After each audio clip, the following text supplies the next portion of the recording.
The moment landed like a cold serve you never saw coming. An analyst went on ESPN, settled into his chair with the kind of easy confidence that comes from never having to prove anything himself, and openly questioned whether Alex Eala even deserved to be mentioned among the sport's rising names. It wasn't a debate, it wasn't a thoughtful critique. It was a dismissal sharp, public, and impossible to ignore. For a young athlete, that kind of comment can burrow deep. It can plant a seed of doubt right at the moment when belief is everything. But what happened next didn't just answer the question, it erased it completely. The very next morning, under the blazing, unforgiving lights of Hard Rock Stadium, Alex walked onto the court carrying something heavier than her racket. She walked on with something to prove, not through words, not through a post-match glare or a sarcastic interview, through her game. Point by painstaking point, rally by grinding rally, she dismantled every ounce of skepticism that had been aimed at her. By the time she walked off that court, the conversation had evaporated.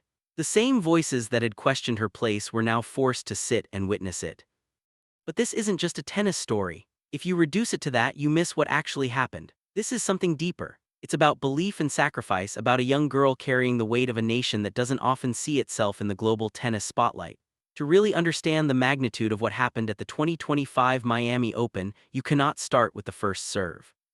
You have to go back not just to the start of a match, but to the very beginning of a dream that most people looking at a map of the Philippines would have called too big for where she came from. Alexandra Eala was born in Manila, a country where tennis is not the sport kids grow up idolizing. The streets echo with basketball games, boxing champions are treated like royalty. Tennis, that belonged to other nations, other systems, other opportunities. It was something you watched on television, not something you pursued as a path out. But the Eala family saw something different. They didn't see limitations. They saw a single, shimmering line of potential, and they decided to follow it wherever it led. And they made a decision that would change everything. In 2018, at just 12 years old, Alex left home, not for a short training camp, not for a 2-week tournament, for a completely new life. She traveled halfway across the world to Manila, Spain, to train at the Rafa Nadal Academy, one of the most elite and demanding tennis academies on the entire planet. Pause and imagine that for a moment. A 12-year-old girl leaving her country, her comfort, her family, her language, the familiar smell of her mother's cooking, the sound of her own bed at night, chasing a dream in a place where nothing felt familiar. New language, new culture, new expectations, and no guarantees. Most people at that age are still figuring out what they want to be for Halloween. She had already committed to becoming something extraordinary. Day after punishing day, she trained among some of the best young talents in the world. She learned discipline, she learned resilience, she learned how to lose, and more importantly, how to come back stronger. Because at that level, talent alone is not enough. The academy is full of talented players. You either evolve or you disappear. There were moments of doubt. There always are. Losses that sting, loneliness that creeps in at midnight. The quiet, terrifying question of whether the sacrifice is worth it.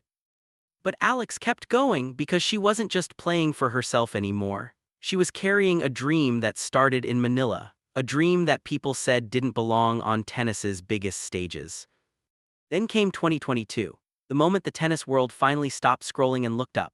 At just 16 years old, Alex Eala captured the US Open Junior Championship title, one of the most prestigious prizes in junior tennis. It wasn't just a win, it was a statement, a signal that this girl from the Philippines wasn't just participating anymore, wasn't just a feel-good story from a non-tennis country. She was arriving. Suddenly, people started paying attention. But attention in tennis is fleeting. For every rising star, there are dozens trying to break through. And when the draw for the 2025 Miami Open was announced, Alex Eala's name wasn't exactly circled by analysts or highlighted by headlines. In fact, she was barely part of the conversation. She entered the tournament as a wildcard, a spot not earned through ranking points but granted by organizers, a gesture of belief, a recognition of potential, maybe even a gamble. At the time, she was ranked 137th in the world. And in a tournament like the Miami Open, that number matters. This isn't just any event. It's a WTA 1000, one of the most competitive stages in women's tennis outside of the Grand Slams. The draw is stacked. Every round feels like a final. Elite seeds, experienced veterans, battle-tested competitors, they are all there fighting for every inch of the court. This is where reputations are built and where dreams often end. So for a wild card ranked outside the top 100 to make a serious run, it wouldn't just be difficult, it would be almost unthinkable. Because to do that, she wouldn't just have to play well. She would have to defeat players who had spent years at the highest level. Players with more experience, more power, and more recognition. Players who were not supposed to lose to her. First, it didn't look like that kind of story. Her opening matches at the 2025 Miami Open barely made headlines. No big features, no dramatic build-up. Just another wild card grinding through the early rounds. She won. Then she won again. At the ESPN desk, there was little reaction. Because this is how these stories usually go, right? A promising young player strings together a couple of wins, gives the crowd something to cheer for, and then reality steps in. The run ends. The The spotlight moves on, that's the script, but Alex Eala wasn't following a script. Then came the real test. Across the net stood Jelena Ostapenko, the 2017 French Open champion, a player known for her explosive no-holds-barred style. Her forehand is a weapon, her mindset is relentless. She doesn't ease into matches, she overwhelms them.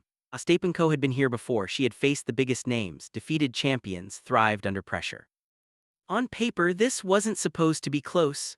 A teenager from Manila ranked outside the top 100 was not meant to trouble someone like her, but something was changing, because Alex wasn't playing like a wild card anymore. She was playing like she belonged. And then came the moment that shifted everything. March 26, 2025, Hard Rock Stadium, Miami, Florida. The stage got bigger, the lights got brighter, and the opponent? On one side of the net stood Iga Świątek, world number 2. A 5-time Grand Slam champion, the most dominant force in women's tennis over the past several years, a player whose presence alone can rattle even seasoned competitors. She had already lifted the Miami Open trophy in 2022. She came into this quarterfinal in control, having dropped just one set the entire tournament. Sharp, focused, in rhythm, this was her territory. And now standing across from her was Alex Eala, the same player some had questioned even belonged in the conversation. It was supposed to be a formality, it was not supposed to be a fight, but what happened next no one was ready for. From the very first game something felt different, there was no hesitation, no sign of intimidation. Eala stepped onto that court like she had nothing to lose and everything to prove. She broke Świątek's serve, then she did it again, and again. This wasn't a fluke, this wasn't nerves from the favorite, this was pressure, sustained, relentless, unexpected pressure coming from a player no one had prepared for like this. Świątek, known for her suffocating baseline consistency and ability to control rallies, could not settle. Her rhythm, usually so precise and dependable, just wasn't there. And Eala wasn't giving her time to find it. She was playing flat, aggressive, fearless tennis, the kind of tennis that doesn't ask questions.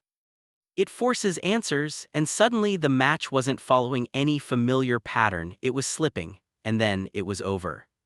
The moment Eala struck that final point, something bigger than just a match result exploded across the internet. Because here's what the internet does better than almost anything else, it remembers. Within hours, clips began resurfacing. Analysts questioning her consistency, pundits downplaying her ranking, conversations where her name came up only to be followed by hesitation, doubt, or dismissal. Filipino fans had seen it all before.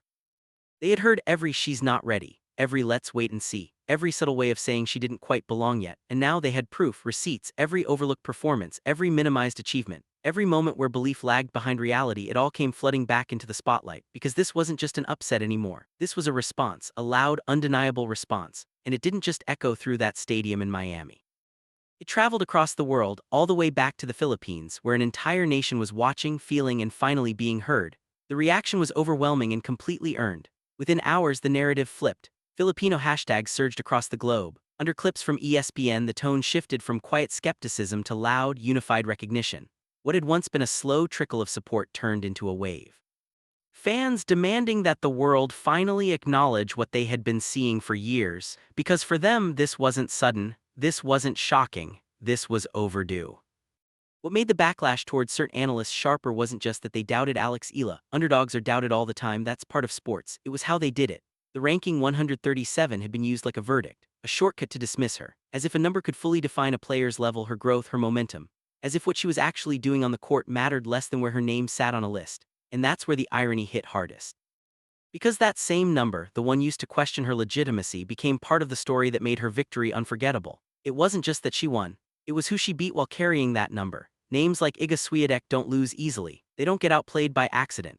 And yet on that court at the 2025 Miami Open, the gap that ranking was supposed to represent simply did not exist.